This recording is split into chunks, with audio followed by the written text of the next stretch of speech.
আমরা আগের বারে নির্বাচনে বলেছিলাম লক্ষ্মীর ভাণ্ডার করব, আমরা কিন্তু করে দিয়েছিলাম। আমরা যেটা বলি আমরা সেটা করি, আর বিজেপি যেটা বলে সেটা তারা করে না। ইলেকশনের সময় ঘুষ দেয় আর তারপরে ফুস। কোকিল জন্মায়, কোকিলের বাচ্চা কাকের বাড়িতে, বড় হলে উড়ে যায়। এরা ভোটের সময় আসে, তারপর দেখা নাই। জিজ্ঞেস করুন মাননীয় আমোদি প্রমোদি মন্ত্রীরা আরও মোটা ভাই।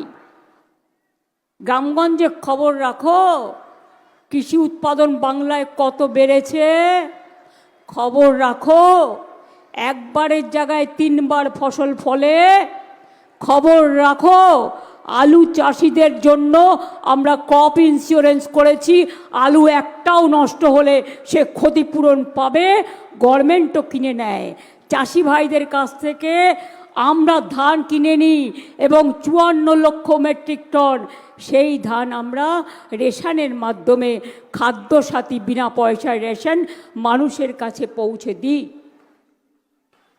কৃষক বন্ধু 10,000 টাকা পান যার 1 একর জমিও আছে, আর যার 1 কাঠাও আছে সেও 4,000 টাকা পায়। এবার থেকে তো ক্ষেত মজদুরদেরও 4,000 টাকা করে বছরে দেওয়া হবে, এটা ঘোষণা করা হয়েছে এবং অলরেডি নাম লেখাতে শুরু করেছে, পেতেও শুরু করেছে। আমি আপনাদের বলি, ঝুড়ি ঝুড়ি মিথ্যে কথা, এবং এত মিথ্যে কথা এরা বলতে পারে, মিথ্যের ফুলঝুরি ওড়াচ্ছে। বলছে বাংলায় নাকি আলু চাষ পচে যাচ্ছে। আমি বলি যখন বন্যা হয়, আলু চাষিদের জমি নষ্ট হয়ে যায়, ধান চাষিদের জমি নষ্ট হয়ে যায়, তখন তুমি কি করো? তুমি কুম্ভকর্ণের মতো নাক ডেকে ঘুমাও। আর আমাদের এগ্রিকালচার ডিপার্টমেন্ট বাড়ি বাড়ি যায়, এলাকায় এলাকায় যায়, চাষিদের জমি জরিপ করে এবং তাদের পুরো ক্ষতিপূরণ দেয়। চাষিদের ক্ষতিপূরণের টাকা দিতে হয় না ক্রপ ইন্স্যুরেন্সের, আমরা দিই। আলু চাষিদেরও ক্রপ ইন্স্যুরেন্স করা আছে, অনেক কোল্ড স্টোরেজ বানানো আছে, অনেক কৃষি যন্ত্র দেওয়া হয়। এবারে বাজেটে বলা হয়েছে যারা 2,000 টাকা পর্যন্ত চাষের জন্য আপনারা ইলেকট্রিকে ছোট জমি চাষ করতেন এবং মাসে 2,000 টাকা চাষিদের দিতে হতো, সেই টাকাটা আর দিতে হবে না। এই টাকাটা এখন থেকে গভর্নমেন্ট দেবে। আপনারা চাষ করবেন কিন্তু টাকাটা গভর্নমেন্ট দেবে। আগে বলেছিলাম স্বাস্থ্যসাথী করব, 5 লক্ষ টাকার পরিবার প্রতি আমরা করেছি। কোনো নার্সিংহোম বিজেপির কথায় একটু দুষ্টুমি করছে, আমি তাদের বলবো এসব করতে যাবেন না, কারণ আগামী দিন যদি ব্ল্যাকলিস্টেড হতে না চান। ভোটের সময় মনে রাখবেন সবটাই নির্বাচন কমিশনের আন্ডারে করে দিয়েছে, আমাদের হাতে কিছু নেই। কিন্তু আমরা ভোটের পর মাত্র 15-21টা দিন আপনারা ভালো করে পাহারা দিন, তারপরে বুঝে নেব, তারপরে লড়ে নেব, আবার গড়ব, আবার জিতব। আর বিজেপিকে বলবো দেখ কেমন লাগে। এসআইআর সর্বনাশ,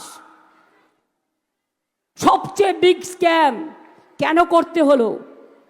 এই 24-এর ভোটার লিস্টের মোদি সাহেব আপনি জিতেছেন, অমিত বাবু আপনি জিতেছেন, তাহলে যদি অনুপ্রবেশকারী হয়, আপনি 2024-এ যারা এসছে, পরে এসছে, তাদের আপনি সার্টিফিকেট দিচ্ছেন নাগরিকত্ব করবার জন্য, আর যারা 50 বছরে দেশে আছে, 100 বছরে দেশে আছে, তাদের নাম কেটে বাদ দিচ্ছেন।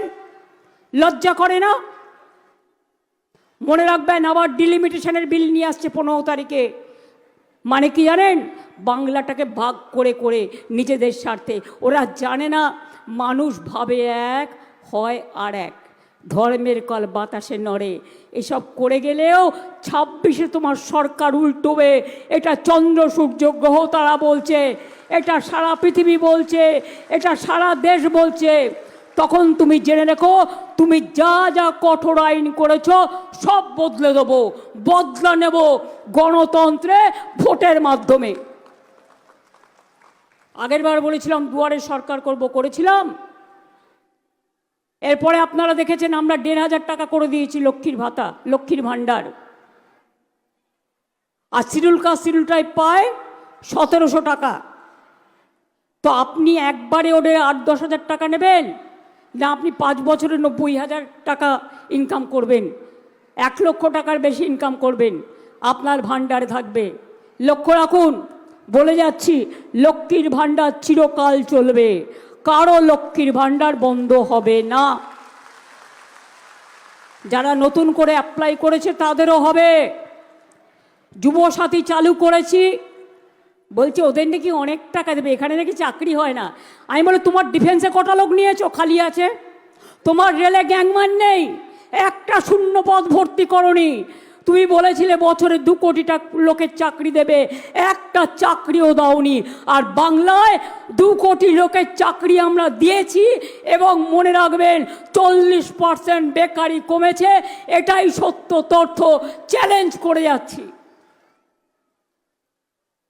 বাংলায় মানুষ গায়ে গতরে খেটে রোজগার করে, মেয়েরাও অনেক কাজ করে, যে রাধে সে চুলও বাঁধে। মনে রাখবেন, আমাদের ঘরের মা বোনেরা ভাইয়েরা অনেক কাজ করে, সারাদিন পরিশ্রম করে। আর এই মাটিগুলো আমি খুব ভালো চিনি, কারণ আমি ছোট্টবেলায় বীরভূমের গ্রামে গ্রামে ঘুরে বেড়াতাম। আর বর্ধমান বীরভূমে কোনো তফাৎ নেই, পাশের জেলা একেবারে। আমার নিজের জন্মভূমি, আমার কর্মভূমি, আমার বড় হওয়ার ভূমি। আমি মাটির আল ধরে হাঁটতেও পারি, পুকুরে মাছও ধরতে পারি, সাঁতার কাটতেও পারি, আর গ্রামে গিয়ে ধান পুঁততেও পারি। এটা মনে রাখবেন। আর আপনারা মিথ্যে কথা বলেন, কাগজে লিখে নিয়ে এসে আয়না লাগিয়ে টেলিপ্রম্পটার, তাতে এসে বলেন সোনার বাংলা করবেন। আরে সোনার বাংলা করার আগে বলুন, বাংলা ভাষায় কথা বললে কেন আমাদের লোকেদের উপর উড়িষ্যায় আপনার রাজ্যে অত্যাচার হচ্ছে, বিজেপির রাজ্যে কেন মধ্যপ্রদেশে অত্যাচার হচ্ছে, কেন রাজস্থানে অত্যাচার হচ্ছে, কেন দিল্লিতে অত্যাচার হচ্ছে বলুন দেখিনি একবার। আমোদি পামোদি বাবুরা, সব রাজ্যে মাছ খাওয়া বন্ধ, বিজেপি রাজ্যে মাংসের দোকান বন্ধ, ডিম বন্ধ। তাহলে কি খেয়ে বেঁচে থাকবে মানুষ? আমার মাথা না তোমার মাথা? বাংলার লোক কি খাবে কি না খাবে তুমি শেখাবে? তুমি খাও না সোয়াবিন, তুমি খাও না মাশরুম, তুমি বিদেশ থেকে আমদানি করে যত খাবার খাও খাও। বাংলার লোকেরা একটা বাচ্চাকে স্কুলে পাঠায় একটু সেদ্ধ ভাত খাইয়ে, একটু মাছের ঝোল খাইয়ে। যে নিরামিষ খাবে খাবে, আমার কোনো আপত্তি নেই। সব ধর্মের জন্য, সব ভাষার জন্য তাদের নিজস্ব অধিকার আছে, কে কি খাবে না খাবে।